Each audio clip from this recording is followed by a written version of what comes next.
Welcome to Growing Chatham, North Carolina Cooperative Extension Chatham County Center's April 2022 podcast.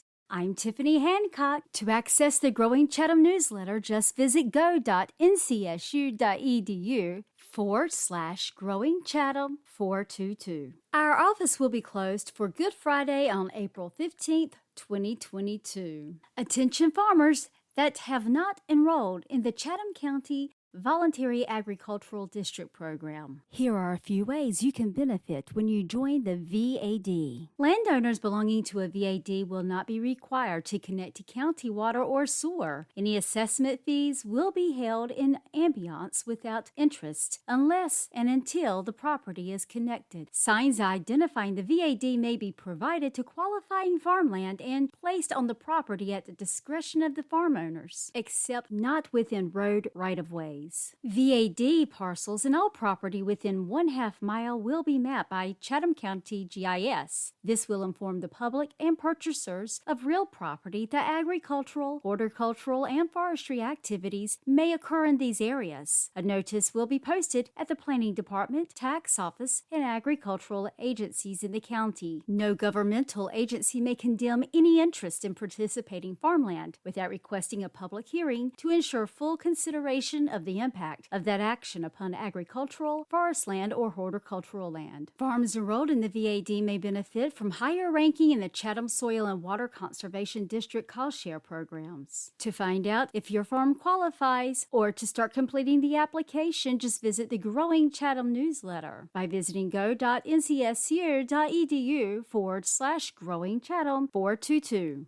This is the time of year parents have been waiting for. Chatham County 4-H Summer Camps. Registration coming soon. Chatham County 4-H is offering both day and residential camp programs once again this summer. We're excited to offer these fun, educational learning opportunities for youth in the community. And thanks to the continued generous support of the United Way of Chatham County, we will be able to provide need-based scholarships to qualifying families as well. Registration information will be posted in April, so stay tuned for more information to come. Betsy Jeff Penn 4-H Center will host a free open house at the center on Sunday, May 1st from 2 until 6 p.m. This is a great way to get to know the camp staff, see the facilities firsthand, and participate in family fun camp activities for the day. If you're new to the camp, come see the facility and meet staff before your child goes to camp this summer. The North Carolina 4-H Camps team is excited to announce the Betsy's Bash, a celebration and fundraising event at the Betsy Jeff Penn 4-H Center on May 21st, 2022 from 4 until 8 p.m. This very first gathering of Penn's pals will be a celebration of the legacy and impact the center has had on countless generations of youth, staff, and families since Miss Betsy first opened the doors in 1964. Her vision of a camp focused solely on health, well-being, and education of the youth of North Carolina has carried the center from 1964 to the present, ensuring the positive and transformative impact of the camp experience on thousands of children. For more details about Betsy's Bash, just visit the Growing Chatham newsletter and click on the link. Celebrate Earth Day the 4-H way. In honor of Earth Day 2022, try out the Recycle, Garden, Repeat project that you can find in the Growing Chatham newsletter. The Horseketeers come away winners at 2022 State 4-H Horse Bowl and Hippology Contest. The Chatham County Horseketeers 4-H Club traveled to Raleigh and came away winners in both the State Horse Bowl and Hippology Contest held on campus at North Carolina State University. The Horseketeer Hippology teams placed 1st and 5th overall and 1st and 2nd in team problem. Overall high individuals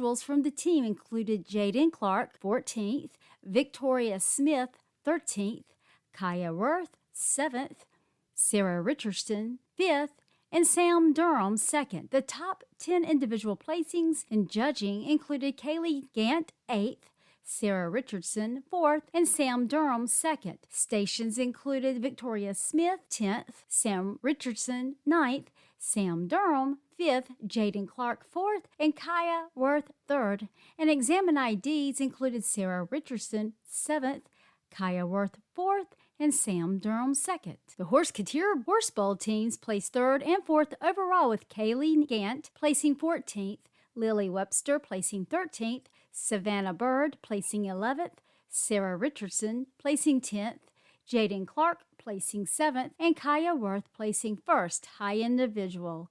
Congratulations to all of these young ladies and to coaches Mary Dickerson and Ruthie Vorder-Brugge on their exceptional performances, hard work, and great success that they had. Save the date! Explore the Hall River, Thursday, April 14th from 1 until 4. Join Chatham County 4-H as we explore the Hall River during Chatham County Schools Early Release Day. Participants will investigate the river's health with hands-on methods of chemical and physical assessments of the water and search for macroinvertebrate critters whose pollution sensitivity helps us to determine water quality. Registration information is coming soon. Space is limited to 20 participants ages 12 to 18. Chatham County 4-H joins Chatham County Parks and Recreation at their annual Easter egg hunt coming up April 9th, 2022 from 10 a.m. until 1 p.m. For more details, click on the link in the Growing Chatham newsletter. Just visit go.ncsu.edu/Growing Chatham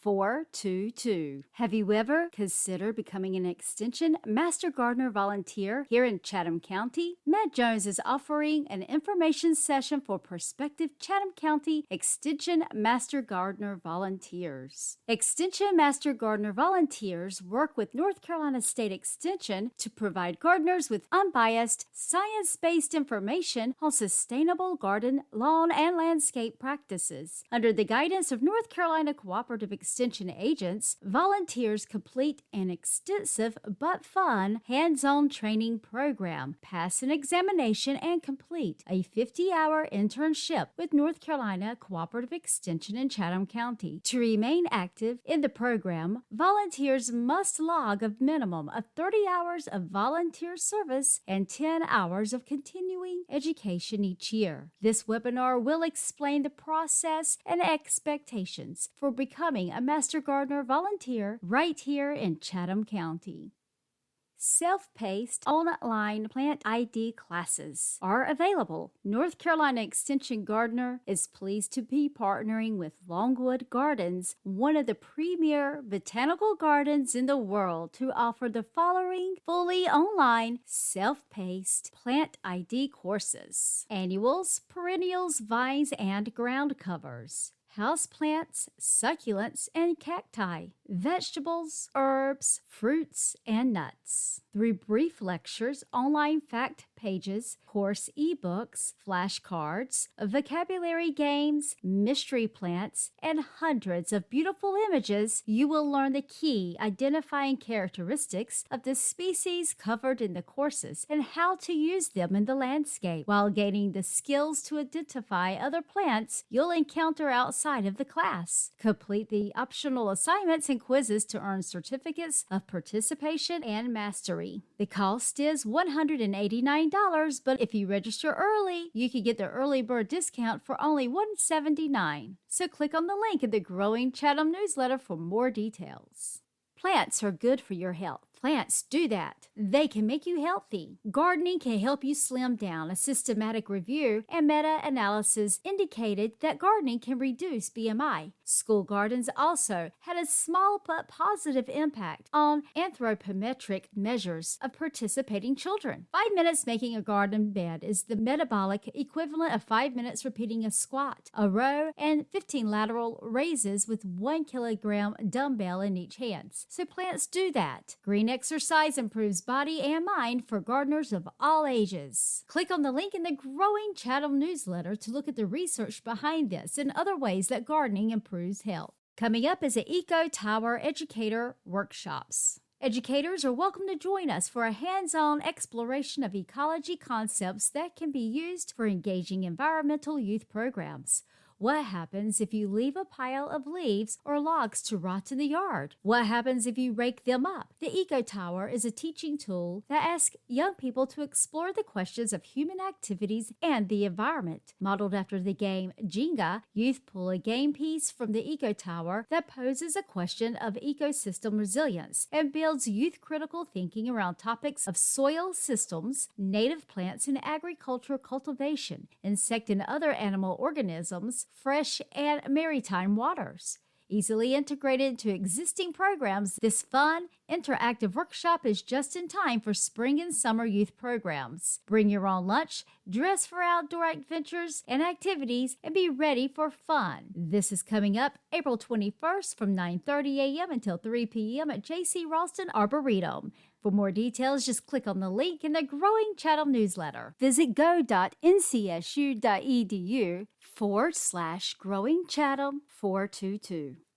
Debbie Roos is excited to share that a couple of Chatham County farmers, Taj and Victoria Cotton, are featured in a new book. The new book is titled Black Flora. Author Teresa J. Spate profiles 22 black flower farmers, florists, artists, and entrepreneurs across the U.S. And we are so proud to have the Cottons representing North Carolina. Debbie remembers meeting Taj and Victoria for the first time years ago when they visited her in her office to discuss their farming goals. They eventually landed at Periwinkle Farm, where they developed a beautiful partnership with Kathy Jones and Mike Perry, who they consider their family.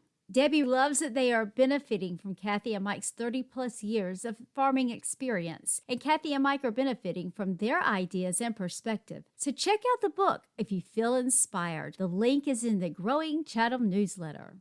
Anyone who grows tomatoes in North Carolina, from homeowners to commercial growers, eventually finds their crop is affected by disease. There are several fungal and bacterial plant pathogens that attack tomato in our state, and sorting out which disease or diseases you find can be a challenge. Yet, correct diagnosis is critical to implementing effective management strategies. A new video series has been developed to help growers, county and area agents, agronomists, crop consultants, and homeowners to identify the most common tomato diseases encountered in North Carolina. Each video is approximately 2 to 3 minutes long and includes information on features that help distinguish the disease from other common diseases. To find the videos, just click on the link in the Growing Chatham newsletter. The 2022 Southeastern Virtual Muscadine School is coming up. The Southern Regional Small Fruits Consortium is sponsoring the 2022 Southeastern Muscadine School, a webinar series on muscadine production that runs February through November with monthly sessions on different aspects of muscadine production. The webinar series will be hosted by North Carolina State University in participation with several specialists throughout the Southeast. You can participate in live webinars and or watch the recordings of the webinars. Details for each session and links to join can be found in the Growing Chatham newsletter. Just visit go.ncsu.edu/growingchatham422.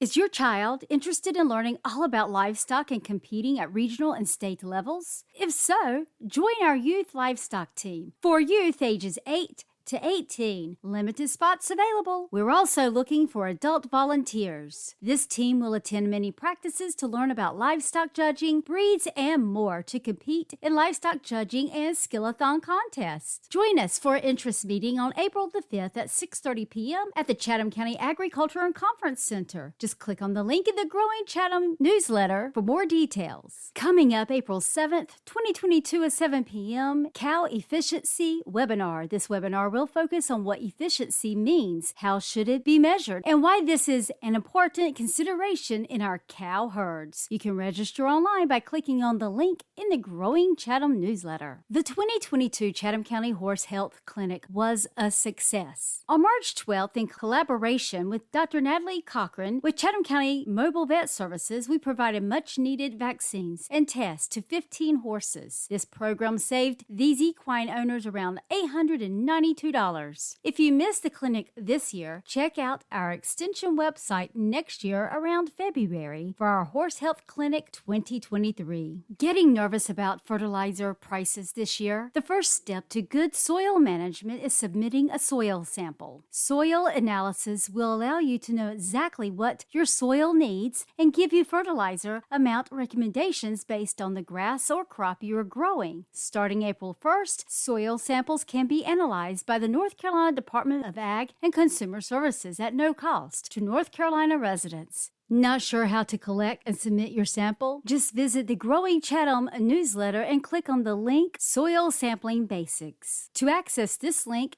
and other links mentioned in the newsletter, just visit go.ncsu.edu/growingchatham422. Area Specialized Dairy Agent Ashley Robbins would like to remind you that there is a 3-part training series for dairy farm workers. Coming up April 5th, in Iredell County is calf management. April 4th in Haywood County, stockmanship and transporting animals. And April 7th, non-ambulatory animal handling and euthanasia. Coming up in Guilford County. For more details, just click on the link in the Growing Chatham newsletter by visiting go.ncsu.edu/growingchatham422.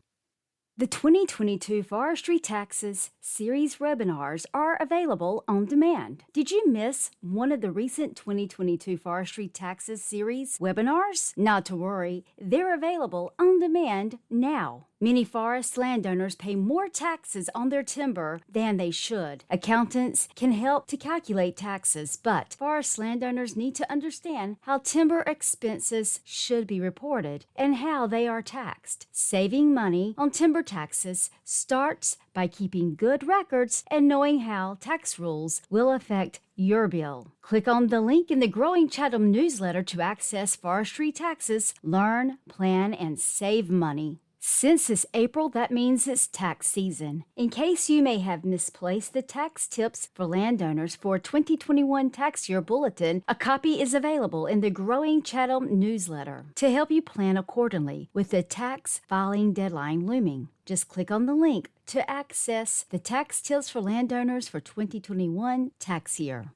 Over the recent months, residents of North Carolina have become keenly aware of their internet speed and reliability. There is an opportunity to provide information about your internet connectivity or lack thereof. The North Carolina Broadband Office has developed a survey and promotional materials which you can take to provide them with internet speed information at your location. There is even a way to take the survey to indicate you do not have internet access at your residence. The FCC is currently redoing broadband coverage maps. It is important for North Carolina residents to take this survey so there is better data when funding opportunities become available. Please participate in the survey so our data shows the need for funding here in North Carolina. You can access the survey in the Growing Chatham newsletter by visiting go.ncsu.edu/growingchatham422. Easter is right around the corner, and while this holiday can mean different things to different people, many celebrate it with egg dyeing, Easter egg hunts, and family meals. That means food safety needs to be part of these springtime traditions too. It's important to consider how dyeing eggs or leaving food out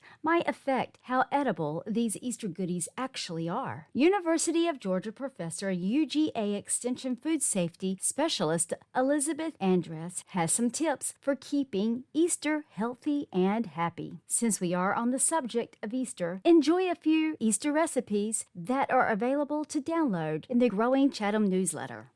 Tomato season is coming up, and who does not enjoy a good tomato sandwich during the summertime? North Carolina State University's Homegrown channel shares a video selecting the best tomato varieties for your garden. You can watch it in the Growing Chatham newsletter. Visit go.ncsu.edu/growingchatham422.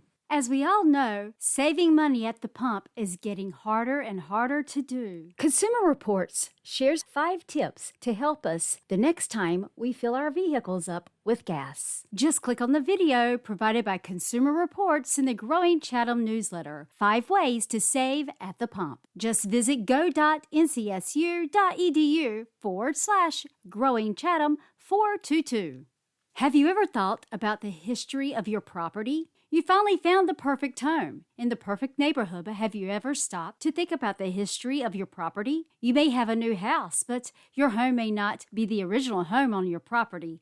Many older homes have been demolished to make way for new homes.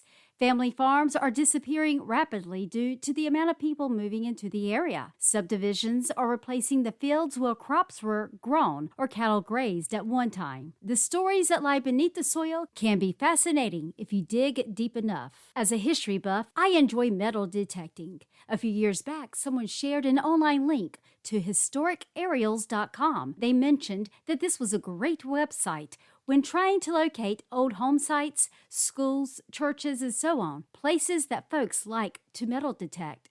Since finding this website, I have used it frequently, not only for metal detecting, but to see what properties used to look like 60 years ago. Historicaerials.com is free to use, but there is a watermark logo on the search map since their material is copyrighted. Since the wording copyrighted material was posted on the maps, I reached out to the folks at Historic Aerials, and they did give me permission to highlight their website in Growing Chatham. With the assistance of Historicaerials.com, I'd like to share with you the story of the Chatham County Agricultural and Conference Center, the land before your time, your property's history. As I log into historicaerials.com, I click on the viewer button, and then I click on aerials, and from there you can choose the year you would like to view. So I chose 1955. On the left-hand side, there is a compare button. I like to use the compare function using the slide option. Here we can compare 1192 US 64 West Business from 1955 and 2018 side by side, and you will be able to see that a lot has changed since 1955 by looking at the photos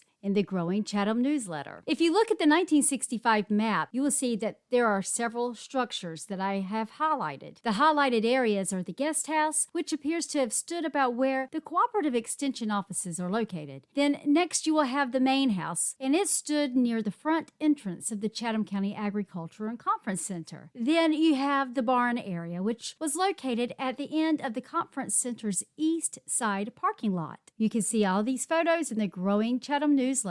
Now, this property has an interesting story, and thanks to the Chatham County Historical Association for digging deep into the property's rich history to bring that story to life. For several months, volunteers researched and documented the history of the property and the structures and remaining ruins. The earliest owner shown in the Chatham County records was Mary Waters, daughter of Continental Army General James Moore and wife of Colonel William Waters, who also served in the Continental Army. In 1825, Mary Waters sold the 99-acre property to her son-in-law, Frederick Jones Hill, a physician, planter, and legislator, known for his early legislation to establish public schools in the state. Raised in New Hanover County, he, like several other wealthy Wilmington families of the period, had ties to Pittsburgh. Hill, his father, and 3 uncles owned elaborate summer homes in and around Pittsburgh. The records are unclear whether Frederick Jones Hill built his summer home, Kentucky, on the parcel he purchased from his mother-in-law, Mary Waters, or whether it was built prior to his purchase of the property. The Kentucky property was eventually inherited in 1874 by William H. Moore, a presiding elder of the Methodist Church, to whom both Hill and wife Anne had family connections. Until the property was purchased by Chatham County in 2012, it had been handed down in the Moore family through several generations. The only surviving building from the original structures on the property is the smokehouse. The Chatham County Historical Association recovered, restored, owns, and maintains the early 19th century smokehouse located on the property of the Chatham County Agriculture and Conference Center right here in Pittsburgh. CCHA Smokehouse Project had its start in mid-2014 when the Chatham County Historical Association was granted access to the parcel in Pittsburgh on which Chatham County's new agricultural center was to be built in order to access and document the various structures and ruins on the property. Over the summer months, volunteers, including 2 local professional archaeologists, Paul Webb and Linda Carnes McNaughton made several visits to the property to access the various structures and ruins discovered there. These visits eventually resulted in the discovery and restoration of the mid-19th century smokehouse by the Chatham County Historical Association. I hope that I have piqued your interest in your property's history. You never know what you may uncover when you start digging into your property's history. To access the links to the Historical Association's documents and to the Historic Aerials website, just click on the link in the Growing Chatham newsletter. I'll wrap it up here. I'm Tiffany Hancock, and this has been Growing Chatham, April 2022 podcast. I'll be back next month with more webinars and more stories to share with you. Until then, have a great Easter and a great spring.